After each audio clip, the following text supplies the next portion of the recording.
Did he press record now? Yes, I just pressed record. Okay.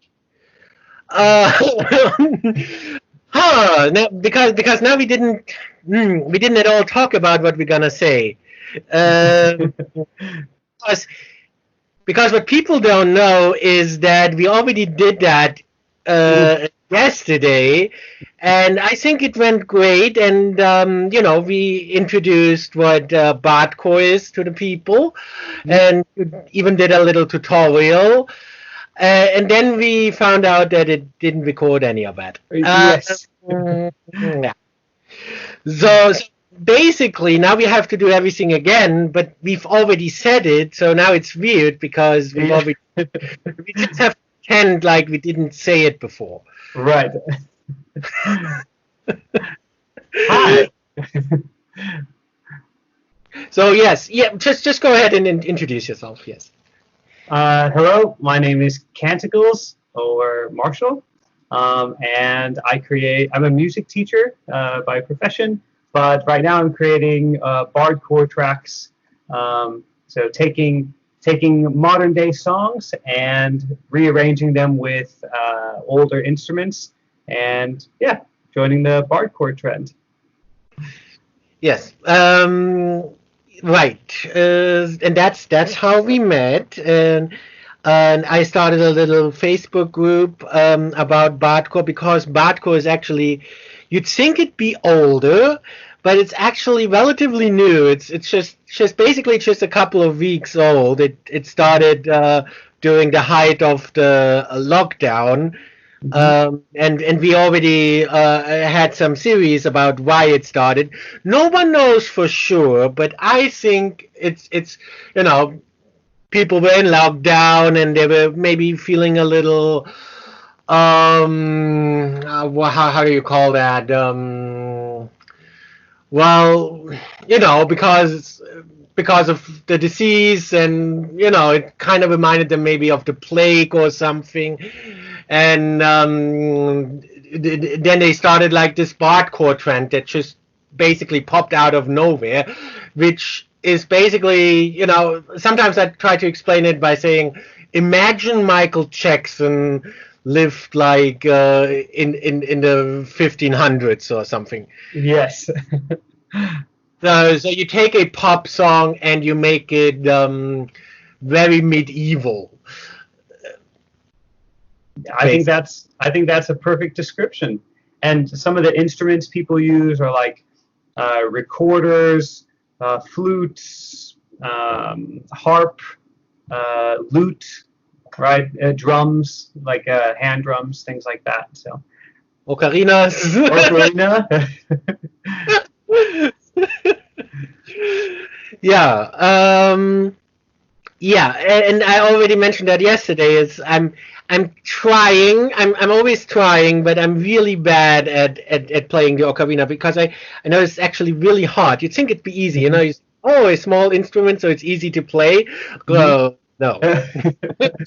It makes it being so small makes it harder, but it's a very nice fashion pendant thingy Yes. to wear on your lap gone or something. So you actually work as a music teacher, but you don't teach Bardcore to your kids. Not yet. Your, Yeah, not mostly. So before I taught a lot of private lessons, a lot of piano, some guitar, and in that, most students are there to learn like basic music theory, how to read music, and how to like technical skill, how to play their instrument. But what I've come to learn is a lot of students really, really like recorded music. And so I'm excited to start sharing some of my Bardcore creations with my students because I think that's going to really inspire them to see that that their teacher is creating some of this funny, weird music. yeah, yes, and actually I think creating Bardcore because Yesterday you already started a little tutorial. Maybe we can do that again if you want. I think it was great. It's such a shame that it didn't record yesterday, because you showed a little the process of how you make your Bardcore tracks. Hmm. And I think that's actually, you know, I mean, let's not turn this into a tutorial, because I think that would probably be too advanced. Hmm. But still, I think that's actually creating Bardcore could actually, for a lot of students, it could probably be an easy way to get into music, because Hmm. the way you showed it, I think it's actually easier than to just create your own music completely from scratch, because you already have something that you're working with. You're basically taking this modern pop song and you're just rearranging it, but rearranging it on a computer, which is easier than playing everything yourself from scratch, right? Definitely. So, Yeah. so that And, mhm. actually be an easy way for younger people even to get into music. Mhm. Yeah, I think you're absolutely correct, because learning an instrument is hard, as you know. Um, it takes a long time to be able to not only play confidently, but also to play like nice sounding tones. So that's one of the reasons why I love arranging on the computer, is because I don't have to master how to play all these different instruments, but I can still enjoy arranging them and playing around with their sound. So I think you're absolutely correct. I think students starting with arranging music on the computer, I think that's an excellent introduction, because it gets students right into the creative process without all the pain and frustration of having to learn how to play an instrument. So I think it's a great supplementary exercise to like build the music while they're learning. Um, you wanna do your little tutorial again if you want?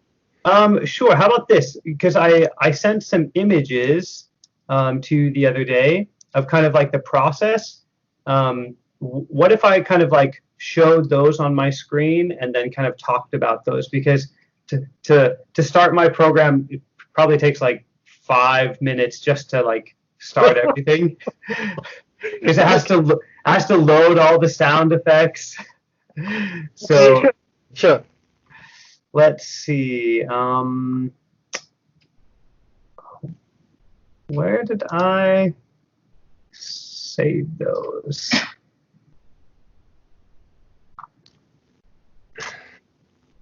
Oh, and today is 4th of July, right? It That has is. that has some kind of I forgot what meaning that had, but I think it had some kind of meaning with you Americans. Yeah. Eh, do you like dress up or something? Because I can dress up. Look. I don't know if that's the way you dress up on 4th of July, but I imagine it. I'm not.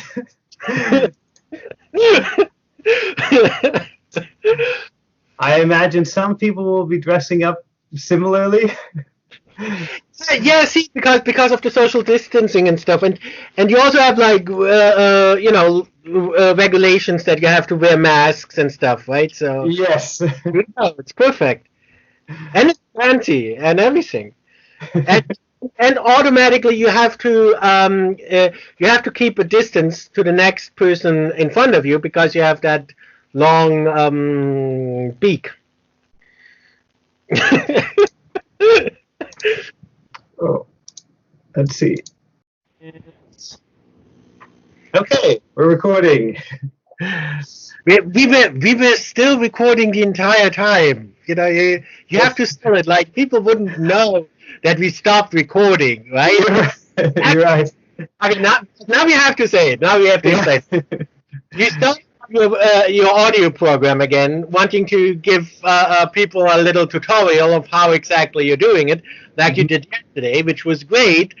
But Sadly, we don't have any video of that because it didn't record. Because every time you start that program, the recording stops. So yeah. So instead, we're just gonna use screenshots now. Yes. Okay, so I'm going to try clicking the share screen button, and let's see. Can you see my screen now? I can see myself. Okay. Do you I see? I have to slim down. I'm. Oh, Yes, do you see? I can see the screenshot now. Yes. Okay, awesome. All right, so just the basics of how to create a project, a Bardcore project. First, I like to find a MIDI file of a song that I'm interested in online. People have, for like 10 years or more, they've been making MIDI files. It's just a file that tells a program what notes to play and when, like at what time. It's I would say it's actually much more than 10 years. I mean, I think MIDI files would actually be like among the first files that people the first digital files that people used. I think. Hmm, probably actually. I think you're right. Um, So yeah, I'm not sure how long MIDI's been used, but for a long time, people have been using MIDI files. So that's great for anyone who wants to arrange music. So I use Reaper, which is a recording program, but there's lots of options. Over here, you can see all of my different effects. I have my harp, I have some flutes, all my percussion, zurna, a Turkish zurna, bass, and some other strings. So these are all my effects loaded in. Then I just drag and drop from my Explorer window. I just drag my MIDI file and drop it in here, and it splits into the different instruments. So then I just have to decide which MIDI file to put on which instrument. So if you see this third one right here, it has like a lot of different lines. That's probably a lot of different notes happening at the same time. So I'm probably going to put that into like a harp. I kind of want the MIDI file to match the instrument. Whereas this one, the second MIDI file right here, this looks like just single notes. So I could put that into Zurna or flute or recorder or something like that. So once if I want to get a closer look, let's see if I can go to the next. Let's see if I can go to the next photo. Okay, so when I double click one of the MIDI files, it opens up something like this, and this kind of shows you where the beats are in the music, and these are the notes. So this was that third MIDI file. So this this looks probably what I would put on the harp. And you can drag and drop these. You can move them all around just by clicking and moving them. This is so if I want to like change something with my instrument effect, I click on this effects button right here. Let's see, this is my harp. So if I would click right here on effects, it would open this page, and this is the actual instrument. This, if you're just starting making Bardcore, this is a free patch software that you can use. Vercillion Studios, Chamber Orchestra, they have like strings, all of your woodwinds, all of your like basic orchestra instruments. So I just use this harp because it's very, like, it's not a very heavy patch. It says up here 21.5 megabytes. Some of the like really fancy patches, they can be gigabytes worth of memory. So basically, those are patches that you use in the Reaper program. Yes, these. So somebody went and recorded every single note on a harp and all the different ways to play that note, and then they put it into a file, a patch file, and then made that available for people to download. So So when my MIDI file says to play this note or this note, this patch goes in, finds that note, and plays it for us. So So basically what it boils down is that you replace the instruments digitally, and you just choose whatever instrument you think is appropriate. And if that's not already loaded in the Reaper program, you patch it in basically, and then you can change it to that kind of instrument. yep, that's it exactly. And this is nice because you can get some really nice, authentic sounding music. So, and one other cool thing is on this patch in particular, this is harp.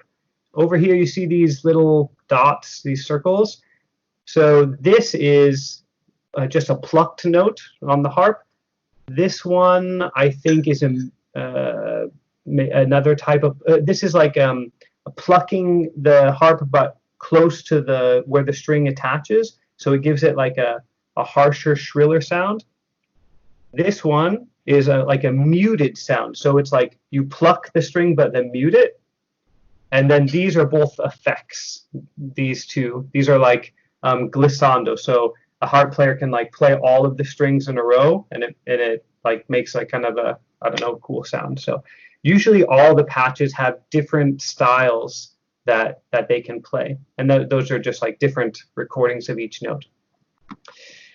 Okay, so basically the recording of Bardcore is choosing which instruments are going to play all that, and then probably the last part is to find a piece of artwork that goes with your song. So and I think I have one here. So I like to use artwork from the is it like British Library? It's all medieval manuscripts that they have photocopied and uploaded. They're in the public domain, so anyone could use them. You just click on the simple search, type in whatever word you want to search for, and then you can find any images related to that. And I was so not annoyed, but I used this image in one of my recent videos. Bésame mucho. It's like a famous Spanish song. So I used this, and then I saw another Bardcore artist use this same image on a different song. Yes, So, yes. That can happen, and that will happen. The same thing happened to me when I because we already talked about that yesterday. I actually made a game entirely relying on public domain book prints. Not as nice as those, because those are actually really nice, and that's a really nice library because those are all in color. And normally book prints are like in black and white, they're like, you know, prints. right. And I used a lot of those prints, and I used a different library for that. I even scanned my own books that I actually had physically as well. Wow.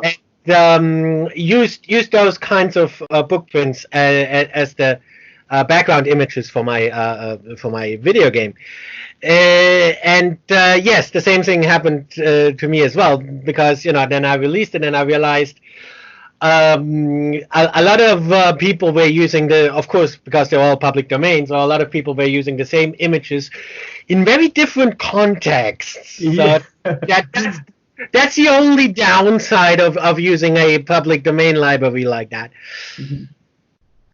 I also you told me the other day that you were hoping I might do some Legend of Zelda music. So the main Legend of Zelda game that I played was Ocarina of Time. My mom didn't like us having video games at the house, but I convinced her that if I walked on the treadmill while I played the Nintendo 64, she would allow me to bring it home and we could play. So I beat the entire Ocarina of Time while on the treadmill. So it's that music is very near and dear to my heart, and I created this little image to kind of go along with the music.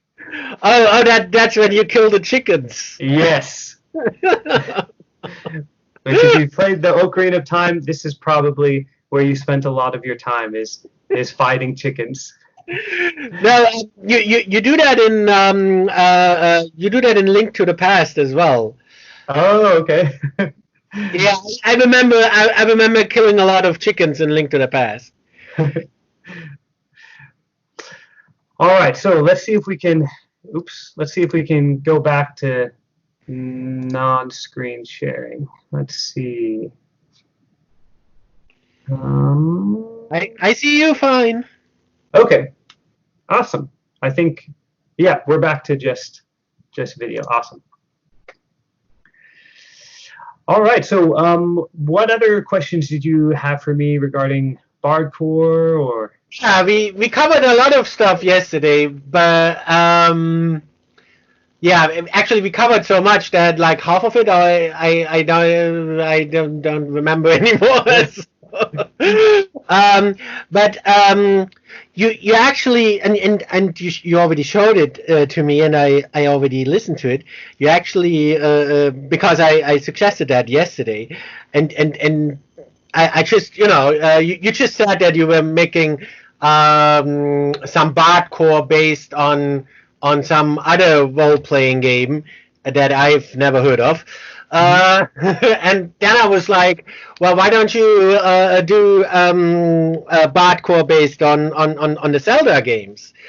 And now it's just one day later, and you've already done that. Yeah, those files were pretty easy. They were just 3 or 4 different tracks. So I just really quickly put them on, and yeah, I figure if that can bring some joy to some people having that track, then it should be created. And you're gonna publish those on your channel, right? I believe so. Yes, I need to find some artwork that goes. Maybe No. You don't believe so. You will publish them on your. Okay.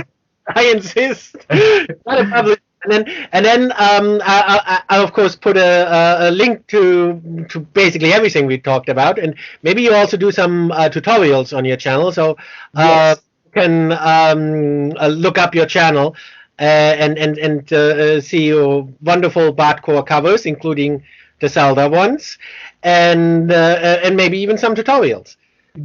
I will make the tutorials, and I will publish the Legend of Zelda ones.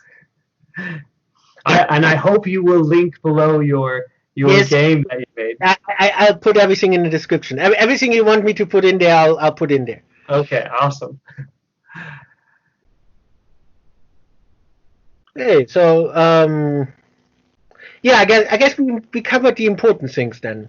Mhm. That's the important thing for people to check out your channel. Yeah, I've been trying to make at least one track every day, and it's some people can make 3 or 4 tracks.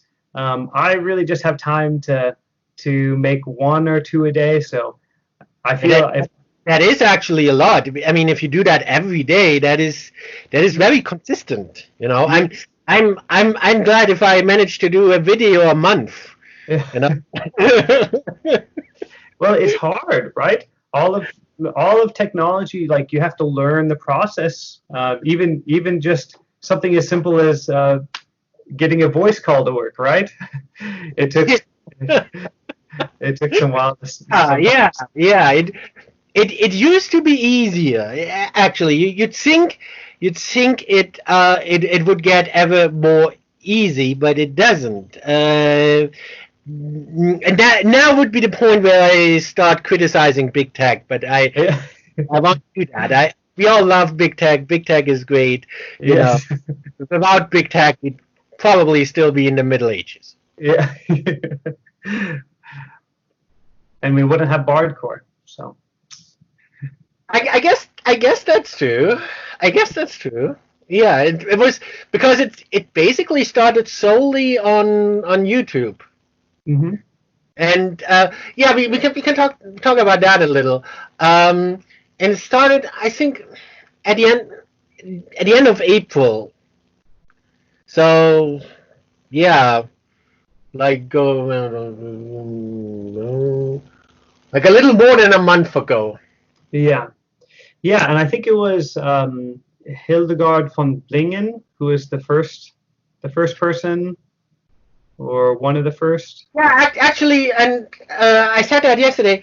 Hildegard von Bingen, her first Bardcore video was the first Bardcore video I saw, and probably the first Bardcore video a lot of people saw. But Hmm. I think it was actually the very first. It was just the very first that people actually saw. But there Hmm. was before that, and you actually mentioned that already. You mentioned that yesterday. And that was actually I realized that now, and now I realize why were you talking about that coffin dance, because that was actually that was actually the very first Bardcore cover. Ah, okay. I think that was the first one that I saw. That was Um, the first one. That was the yeah, first. I don't yeah. I don't think I try some I read some articles. They're already like historians. Yeah. Trying to figure out when it started. Even though it was only like a month ago. Okay, but the journalists in those articles were already trying to figure out when did it start, what was the very first Bardcore video or cover, and and they conclude that that was actually the first one, the coffin dance, and that was just I think just a few days before the Hildegard von Bingen cover. Yeah. Which something really funny. I don't remember much from music history class, but I do remember that there was a female composer in the medieval age named Hildegard von Bingen, and she was like writing music, and she actually wrote like her set of songs is called the Canticles of Ecstasy, and that's where my name comes from. That's why your YouTube channel is called Canticles. Yes. I didn't realize that. I didn't realize that. Yes, I don't even know when I mentioned the YouTube channel. Did I say Hildegard von Bingen or did I say Hildegard von Blingen? Because the YouTube channel is called Hildegard von Blingen. Yes. The actual historical person is called Hildegard von Bingen, Hmm. and I'm the only one who is pronouncing it correctly, by the way. We will defer to your pronunciation. Yes, because well, it's a German name, so yeah. Yeah, I think we covered everything now, though. Okay. Well, it's been a real pleasure to get to know you and to talk with you. And Yeah, I'm really surprised, that you already did. You made me very happy with the Zelda covers. yeah, I actually one of uh, one of my friends recommended or like asked for one of the songs I did in the beginning, "Hot for Teacher." So I made that for him, and there's something special about like making a piece of music that you know somebody's going to really appreciate. So yeah, it was a real pleasure and joy to make it. So that's kind of my project today. I have a new a new song releasing. I guess by the time this video publishes, it will already be published. But I have a new song coming out today, and then what I'm going to be working on today to release in the future is going to be some more requests. I've had a lot of requests on my channel lately of different songs. Well, So that's a good thing that especially for people to know that they can just approach you and request, basically mhm. request. I mean, Yeah. obviously you won't be able to do everything people request, but if they request something enough, you'll probably make it. Yep. Yeah. The channel is small enough now that I can read every comment. I can respond to people. So yep. Yeah, actually, if you stay consistent like that, because you say a video a day isn't much. Actually, that's a lot, and if you can keep that up consistently, Mhm. I think your channel has a lot of potential for growth. Thank you. I hope so. All right. Well, it's been a real pleasure, and I hope we can talk some more in the future. It'd be cool. It'd be great to do like maybe a follow up chat or interview or something in a couple months or so. Who knows where we can be from now to then. I'll be the exact same. Nothing will change with me at my channel or anything, but you'll probably be famous by then. Then yes, we can do another interview, and you can talk about your rise to stardom or something.